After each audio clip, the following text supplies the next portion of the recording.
दोस्तों, किसी भी साहित्यकार को एक साहित्यकार के तौर पर समझने के लिए उनका निजी जीवन समझना भी बहुत जरूरी होता है। विलियम शेक्सपियर एक ऐसा नाम है जिसने पिछले 400 सालों में दुनिया भर के लोगों को प्रभावित कर रखा है। कहा जाता है कि बाइबल के बाद दुनिया में सबसे ज्यादा पढ़ने वाला साहित्य शेक्सपियर का है। आदमी जितना बड़ा हो उसके बारे में उतने ही अलग अलग कहानियां रची जाती है। शेक्सपियर के बारे में भी ऐसा ही हुआ।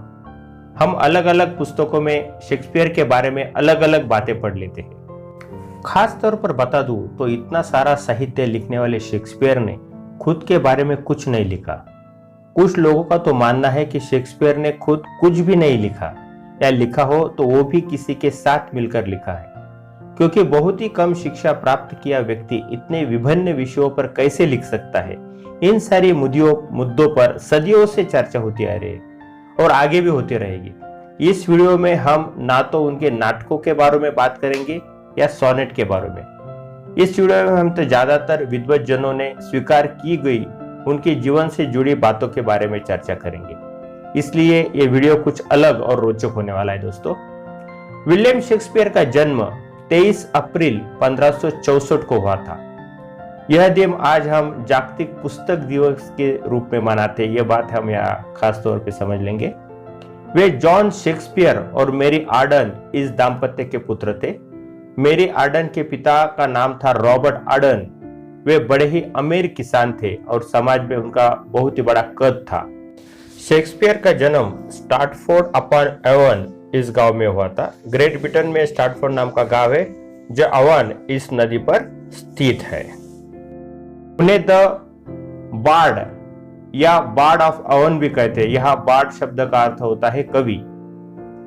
हालांकि उनका जन्म 23 अप्रैल 1564 को हुआ था, लेकिन उनका नामकरण या बैप्टिज्म जिसे कहते हैं 26 अप्रैल 1564 को हुआ था। यह विधि स्टैनफोर्ड अपॉन एवन के ट्रिनिटी चर्च में हुआ था, जो वारविकशायर काउंटी में है। उनके इस जन्म गांव में आज भी उनकी बड़ी हवेली है। दोस्तों, यह बड़ी हवेली आज एक टूरिस्ट स्पॉट बना है, जिसे देखने दुनिया भर से हर साल लाखों लोग वहां जाते हैं। शेक्सपियर के पिता व्यापारी थे। अब वो किस चीज के व्यापार करते थे, यह प्रश्न भी बड़ा विवादास्पद है। शेक्सपियर की प्रारंभिक शिक्षा के बारे में कहा जाता है कि उन्होंने अपने गांव में ही स्टैनफोर्ड ग्रामर स्कूल में प्रवेश लिया था और उन्होंने वहां लैटिन और ग्रीक भाषा का अध्ययन किया था।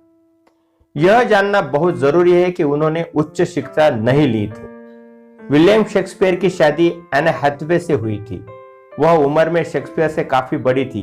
विवाह के समय शेक्सपियर 18 साल के और एन 26 साल की थी। उन्हें 3 बच्चे हुए थे, जिनके नाम सुसैना, हैमनेट और जूडिथ है। उनकी बेटी सुसैना का जन्म इस दाम्पत्य के शादी के 6 महीने बाद ही हुआ था। तो हैमनेट और जूडिथ ये 2 जुड़वा बच्चे थे। हैमनेट यह बेटा था और जूडिथ यह बेटी। दुर्भाग्य से उम्र के 11वें साल में ही यानी 1596 में उनका बेटा हैमनेट का देहांत हुआ। शेक्सपियर का बहुत ही प्रसिद्ध नाटक हैमलेट से उनके बेटे का नाम मेल खाता है। यह भी अभ्यासकों में बड़े चर्चे का विषय रहा है। सन 1585 से लेकर 1592 तक शेक्सपियर के जीवन की कोई जानकारी नहीं मिलती। इन 7 सालों को शेक्सपियर्स लॉस्ट ईयर भी कहा जाता है। इन 7 सालों के बारे में बहुत सारी अटकलें लगाई जाती है। विवाह के बाद कुछ सालों में उन्हें पैसों की कमी होने लगी। तब उन्होंने पैसा कमाने के लिए लंदन जाना ठीक समझा। लंदन में अपनी किस्मत आजमाने के लिए वे चले गए। वहां 1592 में उन्होंने लॉर्ड चैम्बरलिन मेन थिएटर में काम किया। एक्टिंग के साथ उन्होंने वहां लिखना भी शुरू किया, पर उन्हें प्रोत्साहन देने के बजाय उस समय के नामचीन लोग उनकी टांग खिंचा किया करते थे।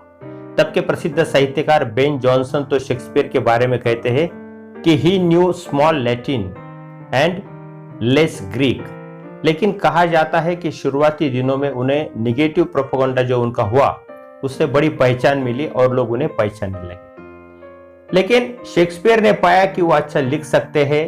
यह उनके बड़े साहित्यकार बनने की शुरुआत थी। उन्होंने थिएटर में एक एक्टर और लेखक के तौर पर अपने पांव जमाना शुरू किए थे। पहले से ही अपने साहित्य से पैसा कमाना यही उनका उद्देश्य था। साहित्य निर्माण करके शोहरत कमाने का उनका कोई भी ध्येय नहीं था। उन्होंने सही मायनों में दर्शकों की नब्ज पकड़ी थी। उन्होंने अपने साहित्य से खूब पैसा कमाया। पैसों के साथ उन्हें नाम भी मिला जो सदियों तक बरकरार थे। वे एक अच्छे बिजनेसमैन भी थे। उस समय लंदन में दो बड़े थिएटर कंपनियां हुआ करती थी। उनके नाम थे the globe and the black fryers. Shakespeare ने इन थिएटर कंपनियों के शेयर खरीद रखे थे। इन पैसों से उन्होंने लंदन में और अपने गांव स्टैटफोर्ड में प्रॉपर्टी खरीद ली थी। उन्होंने अपने जीवन काल में कभी भी अपना साहित्य प्रसिद्ध करने की कोशिश नहीं की। यह उनके स्वभाव की सोचने वाली बात है।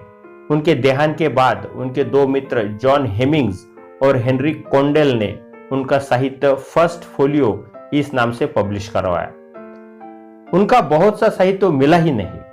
विलियम शेक्सपियर 1613 तक थिएटर के क्षेत्र में कार्यरत रहे। इस समय तक वो लिखते रहे थे।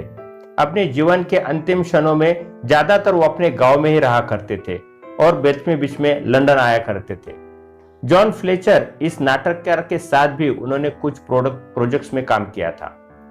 23 अप्रैल 1616 में उन्होंने अपने गांव में अंतिम सांस ली जब वे 52 साल के थे। उन्हें 2 दिन बाद वहां के द होली ट्रिनिटी चर्च में दफनाया गया। विलियम शेक्सपियर के बाद उनके किसी वंश के बारे में कोई जानकारी नहीं मिलती। वे हमेशा ही एक मिस्ट्री बने हुए हैं। पिछले 4 शतकों में दुनिया के लगभग सभी भाषाओं में विलियम शेक्सपियर के साहित्य का भाषांतर हुआ है और हमेशा ही विश्व भर के साहित्यकारों को और कलाकारों को उनका साहित्य प्रेरित करता रहेगा।